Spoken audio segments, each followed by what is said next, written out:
everybody.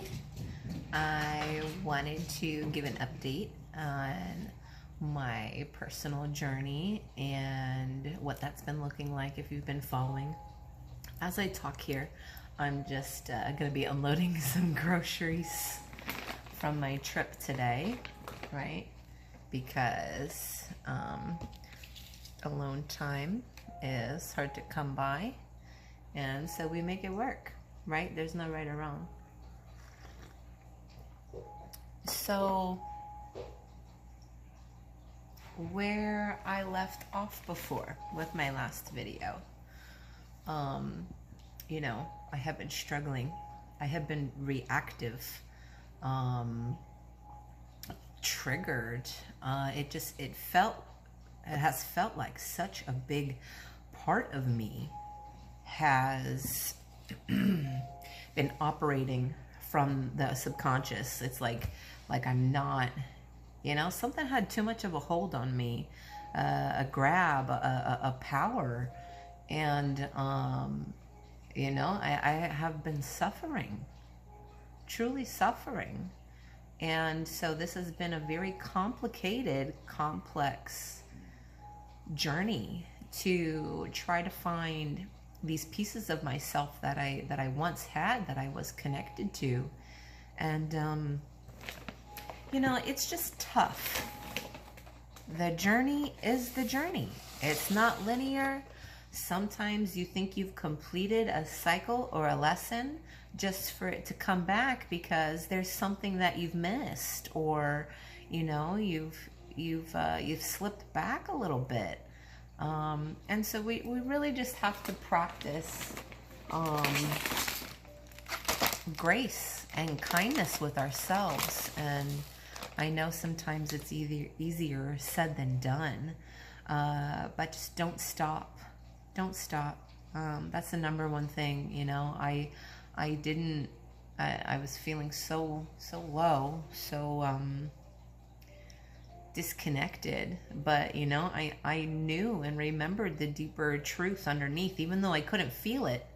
But my head was reminding me, we have found this and this to be true, so just keep pushing, just keep pushing through till you get to that next level, and things will catch up, things will fall into place.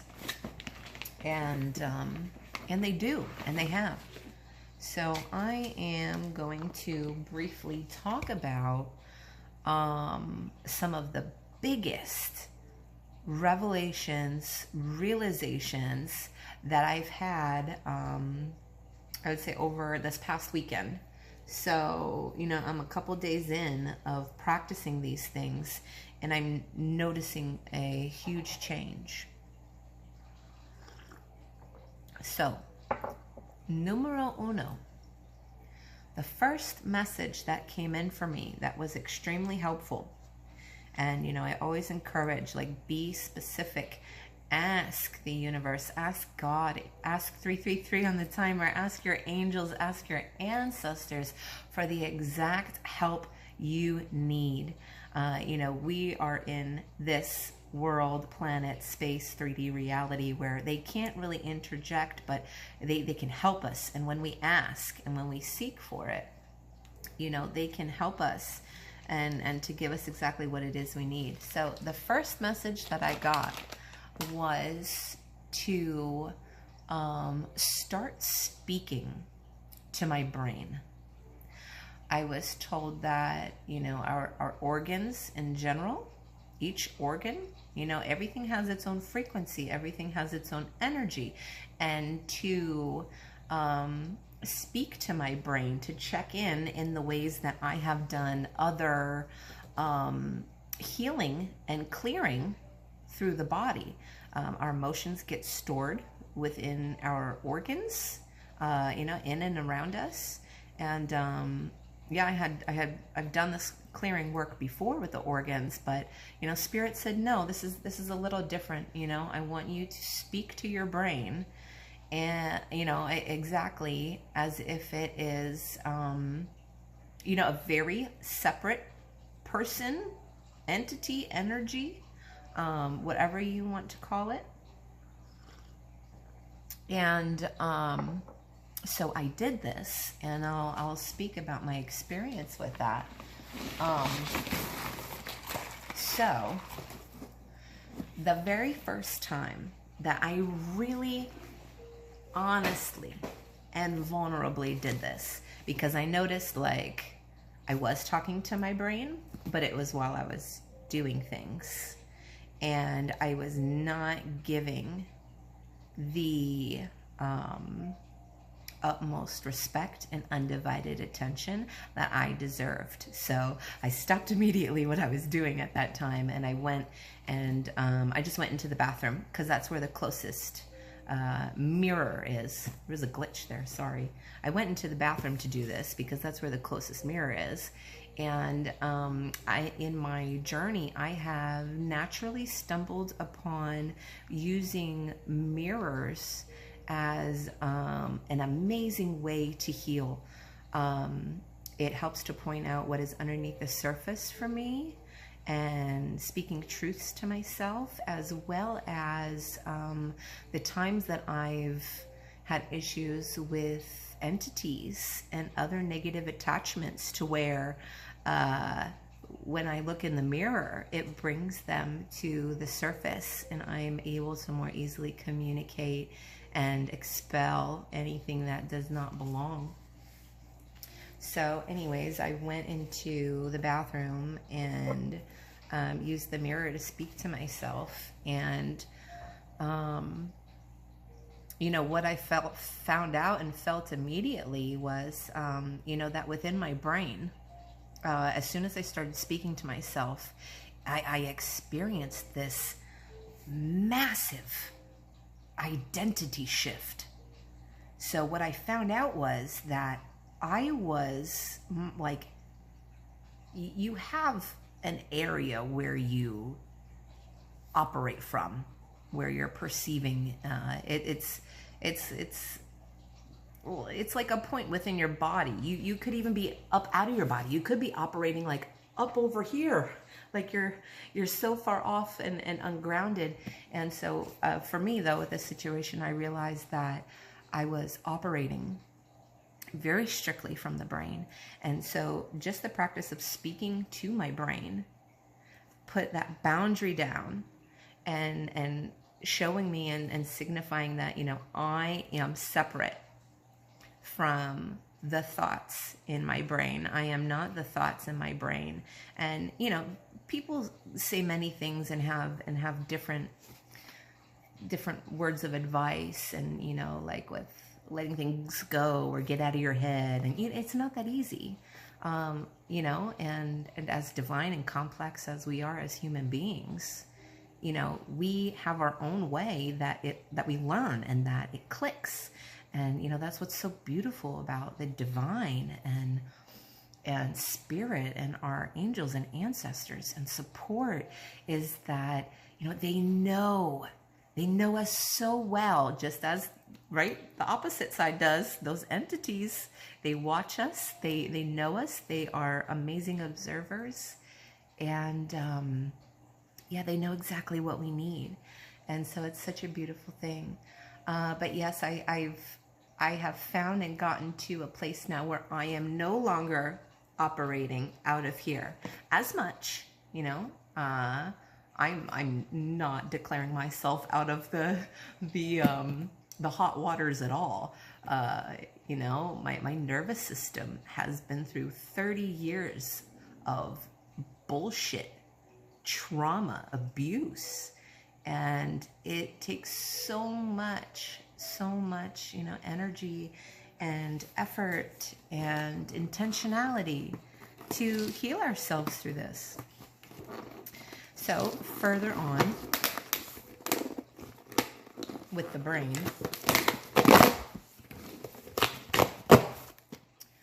I had noticed that, you know, because I was solely operating from my brain, I could not navigate emotions at all. Because why? The brain, in a sense, It is not the one in control of emotions. That is logic. And what we're trying to get back to here is more from the heart space, but also head and heart coherence, so that they're meeting and working together with each other. And so it's been a massive journey trying to get back to this head and heart coherence. But yes, apologies again. I'm going to get back on track with what I was talking about. I learned that, you know, because I was just operating from the head so much, that my body was getting resentful and very angry towards itself. My brain was angry and resentful and pissy, because it's like, you know, I'm doing this, and this constantly. I am pushing, you know, this way and that way. And when I was not listening, honoring, speaking to my brain, things did not look very pretty at all. You know, like it very, you know, energetically and metaphorically would make my brain just regurgitate everywhere. Obviously, you know, all aspects of life, because I'm not giving myself what I need. I'm not checking in the deeper ways that I need to, and it's all a learning process. So it's definitely in my goals moving forward as a healer and healing myself and helping other people, that I am now going to incorporate, you know, checking in with my system, like all the organs, you know, and feeling into that and doing that on a consistent basis. So yes, that was so helpful.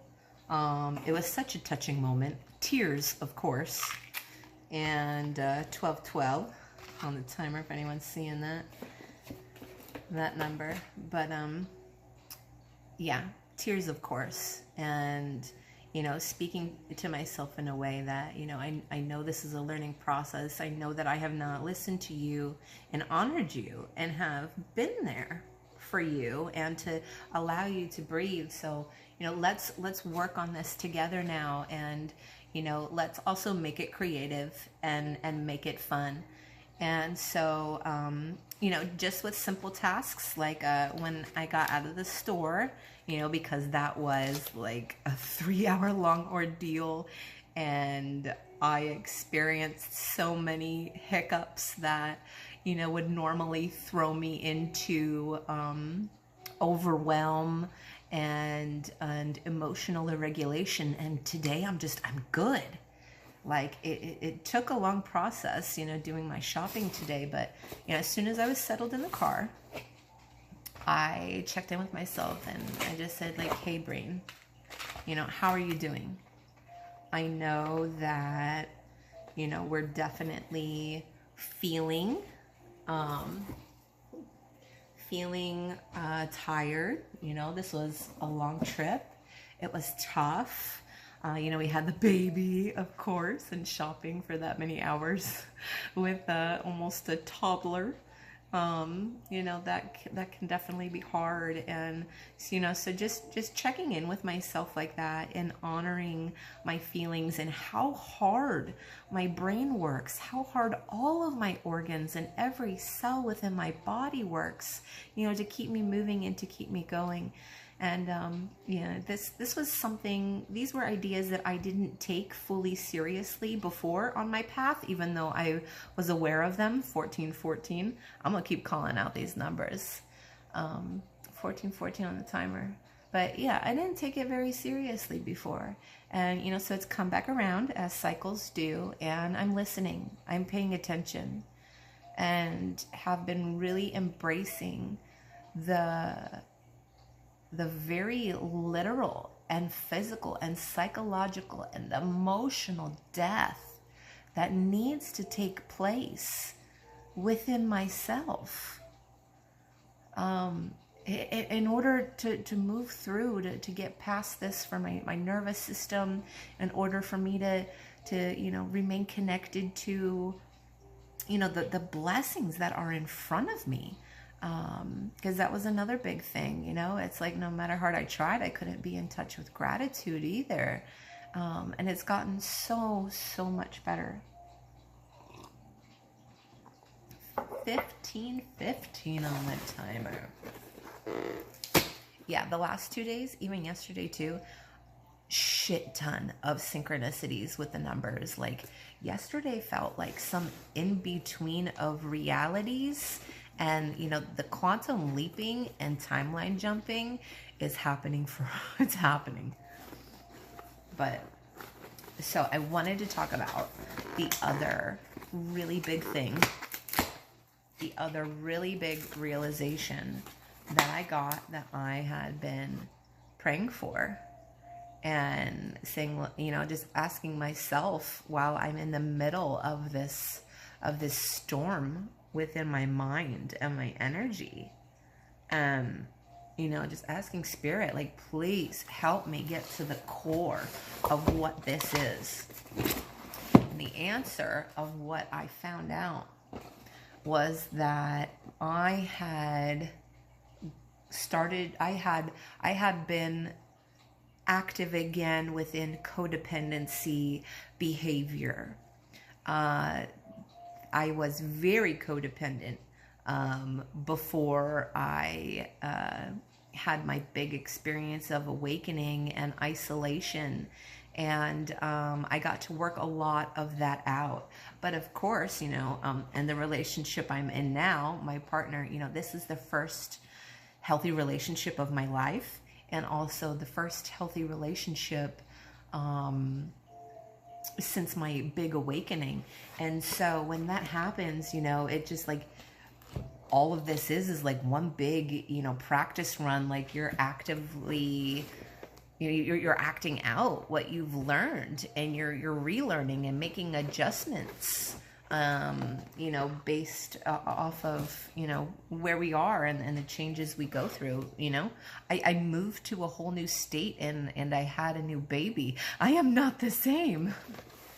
I had to relearn so much. And, but yes, this codependency behavior, this is the core of why my being has been so triggered with codependency dynamics in the ways that I have neglected myself, how the codependency, you know, how that looks like psychologically. You know, not everybody knows what that looks like. So I do encourage you to do your own reading and research if you're not familiar with codependency and what that can look like inside relationship dynamics. So, gosh, it's just, I was so angry at first because, you know, everything was a whirlwind. You know, I moved and had the baby, and then I got hit with so much relationship trauma that I had to work through, and I had no time. That, you know, basically since the beginning of these big changes, you know, I got tripped up, and so for the last, you know, like almost 3 years, it's been some cycles of codependency. And I was very angry at first, very angry about the whole situation, the whole ordeal, how I could, you know, how it happened, you know, how I didn't see. But that did not last very long, of course. You know, you gotta let yourself feel, but then get back on track, which is the fact that, you know, healing is not linear, and you know, what matters is that I know now, and I fought, and I didn't give up, and you know, I prayed and I asked for the answers, and I felt through the hell that I needed to in order to, you know, get these parts of myself back, and to feel again, and to have patience and calm and peace within my spirit again. And so it's just a beautiful thing. And you know, now I'm so excited. I'm so relieved. I'm so relieved that I've found the freedom. And the very same day, you know, with these realizations, and as they were hitting hard, you know, like I signed up for the gym right away. It's like, okay, like I'm pushing, you know, baby needs to be more comfortable, not with me. You know, my mental health, my well-being is top priority. You know, if we're not okay, no one else is going to be okay. And I'm just so excited to move forward. I'm already so connected to these deeper parts of myself, this peace, this calm. And yeah, obviously it's just, you know, the work's just about to begin. It's never ending. But I'm so thankful. So thankful to my spiritual team. So thankful to my partner, who obviously is riding the waves with me. And it is not easy, but bless him, because, you know, every time he tells me, you know, it's the fact that I see it, that I know, and he knows that, you know, I take the change seriously. Yeah, that's what I wanted to share, and I'll keep giving updates as things change and move along. But I'm just excited. I want to live for now, and I want to live for the future. And I'm so glad that I didn't stop fighting, and I didn't give up on myself. Talk soon. All my love.